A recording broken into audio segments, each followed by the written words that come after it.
नमस्कार, मैं हूं विशाल यादव। पश्चिम बंगाल में भाजपा की गुलामी करता पकड़ा गया चुनाव आयोग। ममता बनर्जी ने कस दिया है तंज। दोस्तों, बहुत बड़ी खबर सामने आ गई है।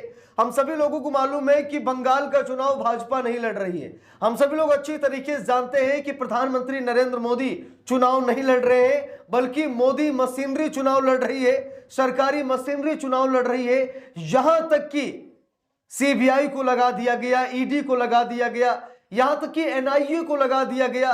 ईवीएम तो लगी ही है, चुनाव आयोग तो लगा ही है, सेंट्रल फोर्स को लगा दिया गया है।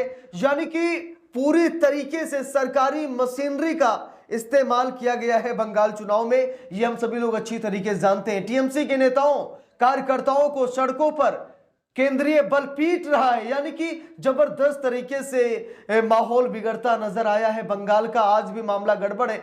दोस्तों, कल परिणाम आने वाला है, कल रिजल्ट घोषित हो जाएगा, कल पता चल जाएगा कि बंगाल में किसकी सरकार बन रही है। उससे पहले मैं आप सभी लोगों की राय जानना चाहता हूं कि बंगाल में किसकी सरकार बन रही है। ममता बनर्जी चुनाव जीत रही हैं या फिर भाजपा? कमेंट करके आप लोग जरूर बताइएगा।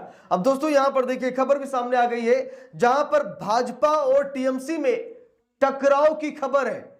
देखिए, लिखा भी है, बंगाल में सियासी टकराव तेज, टीएमसी का चुनाव आयोग पर एक तरफा फैसले का आरोप, बीजेपी ने कहा ड्रामेबाजी। अब जरा यहां पर देखिए, पश्चिम बंगाल में विधानसभा चुनाव की गिनती से पहले सियासी दलों का घमासान रुक नहीं रहा है। ईवीएम को लेकर गुरुवार शाम को शुरू हुआ तनाव शुक्रवार को भी जारी रहा और अब तृणमूल कांग्रेस ने चुनाव आयोग पर एक तरफा फैसला करने का आरोप लगाया है। अब यहां पर टीएमसी ने कहा कि चुनाव आयोग एक तरफा फैसला कर रहा है, चुनाव आयोग सिर्फ और सिर्फ भाजपा के पक्ष में सारे फैसले ले रहा है। यानी कि जो मोदी जी कहते हैं ज्ञानेश कुमार वही कर रहे हैं। देखिए, लिखा भी है, श्यामपुकुर विधानसभा सीट से टीएमसी की उम्मीदवार शशि पांजा ने कहा, पहले जहां जाकर हर पॉलिटिकल पार्टी या प्रेस भी कैमरे के वीडियो देख सकते थे, अब उस पर चुनाव आयोग ने पाबंदी लगा दी है। अब केवल हम जिन एजेंट का नाम देंगे वो 10 एजेंट ही शिफ्ट के हिसाब से वीडियो देख पाएंगे। ये एक तरफा फैसला है, हर समय नियम बदलते रहते हैं। दूसरी तरफ बीजेपी ने कहा कि टीएमसी चुनाव हार रही है। बीजेपी नेता शुभेंदु अधिकारी ने स्ट्रांग रूम को लेकर टीएमसी के आरोपों और ममता बनर्जी पर निशाना साधा है। तो बात यह दोस्तों की वार पलटवार चल रहा है। कोई कह रहा वो जीत रहे वो हार रहे, कोई कह रहा वो जीत रहे वो हार रहे, लेकिन कल डिसाइड हो जाएगा कौन जीत रहा है। लेकिन जिस तरीके से मशीनरी का दुरुपयोग किया जा रहा है, जिस तरीके से हर समय चुनाव आयोग अपने नियम कानूनों को बदल रहा है, यानी कि जहां पर चुनाव आयोग की चोरी पकड़ी जाएगी वहां पर चुनाव आयोग नियम बदल देता है। जैसे कि सीसीटीवी कैमरे को देखने की इजाजत थी, पहले लोग देखते थे, लेकिन अब आप नहीं देख सकते। अब चुनाव आयोग कह रहा है कि हम सीसीटीवी भी नहीं दिखाएंगे। अब जरा सोचिए, अगर दिखाएंगे तो कुछ टर्म्स एंड कंडीशन लगा दी गई है कि आप उसी रेगुलेशन के हिसाब से आप देख पाएंगे। यानी कि लोगों को आजादी ही नहीं है, जो प्रत्याशी हैं उनकी आजादी छीन ली गई है, उनके साथ मजाक किया जा रहा है, अलग लेवल की मनमानी चल रही है।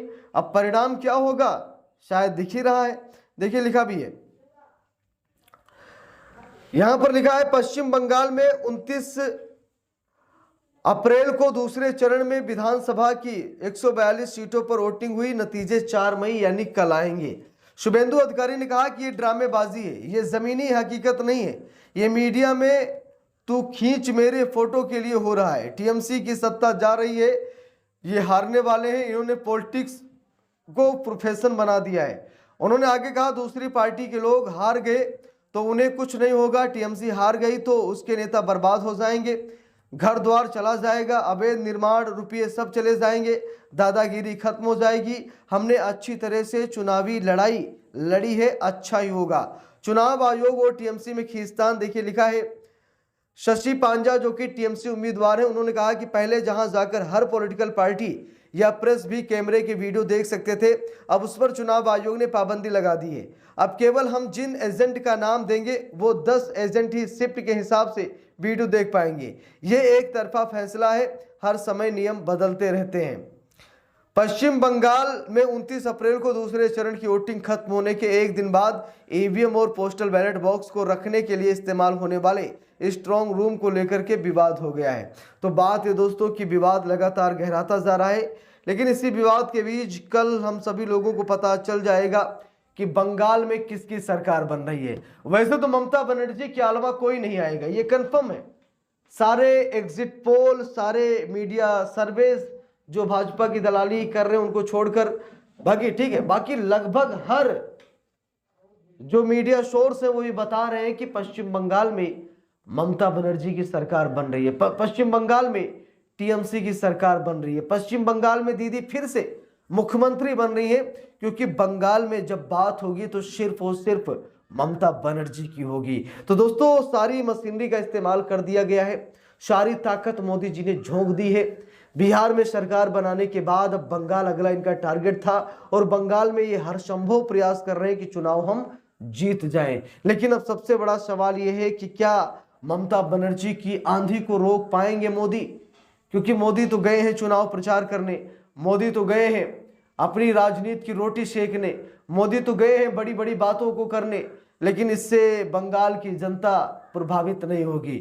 जिस तरीके से बिहार में डकैती डाली गई थी, जिस तरीके से बिहार में 10-10 हजार रुपये में वोटर खरीदे गए थे, वो बंगाल में नहीं चला। नहीं तो मोदी जी 10-10 नहीं 20-20 हजार रुपये बांट देते, ठीक है, और चुनाव के दरमियान ही बांट देते। चुनाव आयोग कुछ भी न करता, क्योंकि चुनाव आयोग जितने भी फैसले ले रहा है चुनाव आयोग मोदी के कहने पर ले रहा है। चुनाव आयोग जो भी नियम कानून बना रहा है मोदी के कहने पर बना रहा है, यानी कि जो पीएमओ से आदेश जारी होता है वही आदेश चुनाव आयोग के दफ्तर से जारी होता है। ऐसे ही नहीं, चुनाव आयोग के लेटर पर भाजपा की मुहर लगी मिली। जरा सोचे, चुनाव आयोग के लेटर पर भाजपा की मुहर लगी मिली है। इससे साफ पता चलता है कि भाजपा की दलाली कर रहा है चुनाव आयोग। चुनाव आयोग पूरी तरीके से हाईजैक हो चुका है, चुनाव आयोग पूरी तरीके से बर्बाद हो चुका है, चुनाव आयोग मनमानी कर रहा है।